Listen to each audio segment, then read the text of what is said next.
আজকে আমি একটা হেলদি আর টেস্টি রান্না দেখাবো। সাধারণত বাচ্চা কেন বড়রাও দেখবেন বাড়িতে সবজি খেতে চায় না। তো এই রান্নাটা সেরকমই একটি রান্না। এই রান্নাটা করার জন্য আমি কিছুটা এখানে চিকেন নিয়ে নিয়েছি। এটা বোনলেস চিকেন।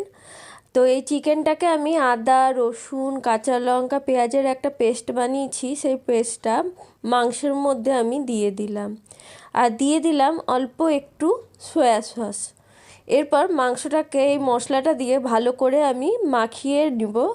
মশলাটা মাখিয়ে মিনিমাম আধ ঘন্টা মতো রেখে দিলে ভালো হয়।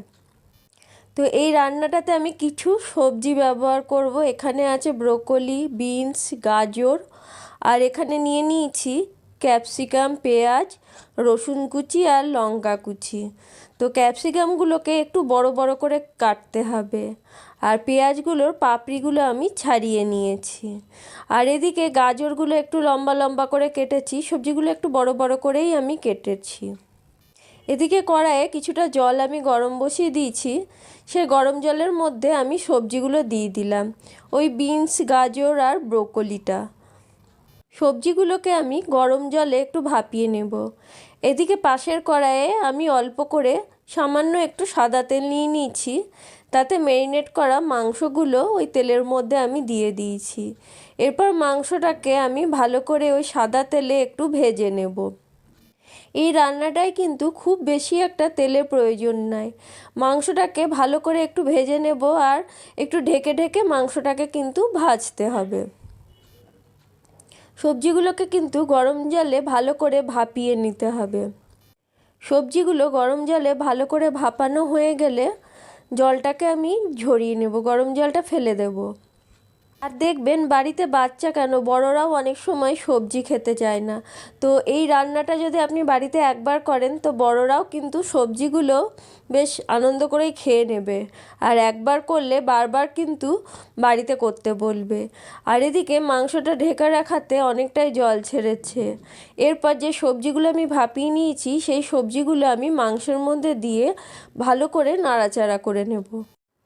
এই রান্নাটা কিন্তু যতটা হেলদি ততটাই টেস্টি। আর এই রান্নাটা খেতে কিন্তু খুব ভালো হয়। আমি তো প্রায় রাতে এই রকম কিছু বোনলেস চিকেন থাকলে সবজি দিয়ে এইভাবে এই রান্নাটা করি। তো বাচ্চা কেন বড়রাও খেতে কিন্তু খুব ভালোবাসে। আর সবজিগুলো দেওয়ার পর একটু ঢেকে ঢেকে এটাকে হতে দিতে হবে। আর ঢেকে ঢেকে যে কোনো রান্না করলে খুব তাড়াতাড়ি সেদ্ধও হয় আর খেতেও কিন্তু খুব ভালো হয়। আমি কিন্তু পুরো রান্নাটাতে এখনও এক ফোঁটা নুন দিইনি। তো এটা আমার মাংসটা আর সবজিগুলো যখন একটু ভাজা ভাজা হয়ে গেছে তখন এটাকে আমি নামিয়ে নেব।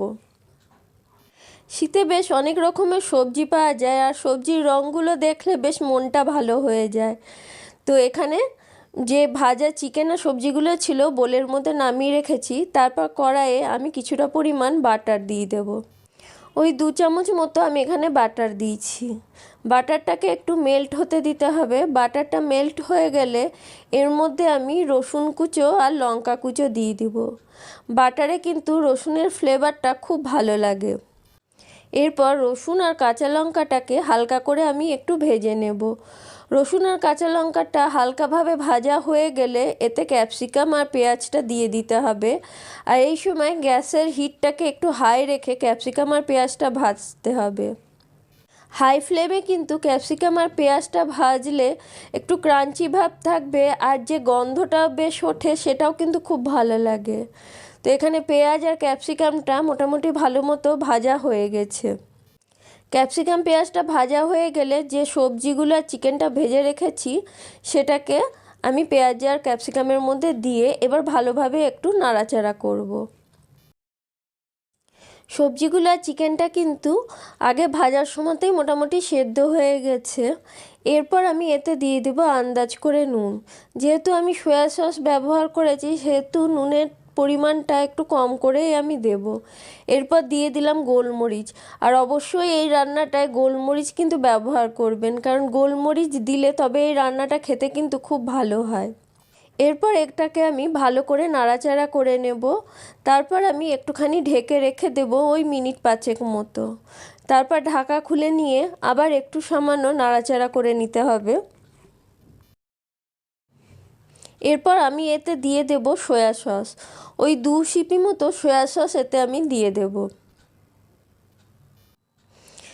আর সয়া সসটা এই রান্নায় কিন্তু খুব ভালো লাগে। এরপর আমি এতে দিয়ে দেব কিছুটা টমেটো সস। টমেটো সসটা আন্দাজ করে দিতে হবে, ওই 2 চামচ মতো দিয়েছি, আর 1 সিপি মতো এখানে আমি ভিনিগার ব্যবহার করেছি। এরপর সব মিশ্রণটাকে আমি ভালো করে নাড়াচাড়া করে নেব। খুন্তি দিয়ে সবজিগুলো আমি একটু ঘেটে ঘেটে দেবো, তাহলে এটা খেতে কিন্তু খুব ভালো লাগে। তারপর সবজিগুলো ভালোভাবে নাড়াচাড়া হয়ে গেলে আমি এতে কর্নফ্লাওয়ার ব্যবহার করব। তো একটু জলের মধ্যে আমি কর্নফ্লাওয়ার গুলে রেখেছি। তারপরে এই কর্নফ্লাওয়ার গোলা জলটা আমি সবজির মধ্যে দিয়ে ভালোভাবে নাড়াচাড়া করতে থাকবো। আর একটুখানি সবজিগুলো হাতা দিয়ে আমি একটুখানি ঘেটে ঘেটে দেবো, তাহলে কিন্তু খেতে আরও ভালো হয়। আর এই রান্নাটা কিন্তু রুটি পরোটা সব কিছুর সাথেই ভালো লাগে। আর নামানোর আগে অবশ্যই গোলমরিচ আর এখানে 1.5 চামচ মতো আমি মিক্স হার্বস ব্যবহার করেছি। মিক্স হার্বসটা অপশনাল, যদি ঘরে থাকে তাহলে দেবেন, আর না থাকলে দেওয়ার কোনো দরকার নাই। এরপর এটাকে ভালোভাবে নাড়াচাড়া করে নেব। আমার রান্নাটা মোটামুটি হয়ে গেছে। এরপর এটাকে আমি গ্যাস বন্ধ করে মিনিমাম 10 মিনিট মতো ঢেকে রাখবো, আর সামান্য পরিমাণ একটু চিনি দিয়েছি। আর এই রান্নাটা কিন্তু প্রচণ্ড হেলদি রান্না, আর খুব একটা বেশি তেল বা মশলার প্রয়োজন এই রান্নাটাতে পড়ে না। এটাকে এবার আমি ঢেকে 10 মিনিট মতো রেখে দিয়েছি। আমার রান্নাটা একদম রেডি।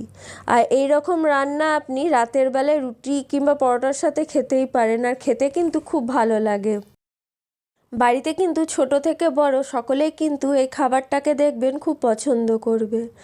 তো এই রান্নাটা আমার একদম কমপ্লিট হয়ে গেছে। তারপর এটাকে আমি একটা থালায় সার্ভ করে নিলাম। সত্যি কথা বলতে গেলে শীতকালে সব সবজি আমার ভালো লাগে, কিন্তু আমার ছেলের আবার গাজর ভালো লাগে না। কিন্তু এই রান্নাটা করলে আমার ছেলে কিন্তু চেটেপুটে, যারা সাধারণত শীতের সবজি খেতে চায় না তাদেরকে এই রান্নাটা একবার করে খাওয়ালে তারা কিন্তু খুব পছন্দ করবে। তো রাতের বেলায় রুটির সঙ্গে এই রান্নাটা সার্ভ করেছিলাম। তো রুটির সঙ্গে এটা খেতে কিন্তু খুব ভালো লাগছিল। আর এটা ইচ্ছা করলে আপনি পরোটার সঙ্গে বা অন্য নান টানের সাথে খেলেও কিন্তু খুব ভালো লাগবে। আর মাংসটা এখানে খুব সুন্দর সেদ্ধ হয়েছে। তো আমার এই রেসিপিটি যদি ভালো লাগে অবশ্যই কমেন্ট করুন। তো পাশে থাকার জন্য ধন্যবাদ বন্ধুরা।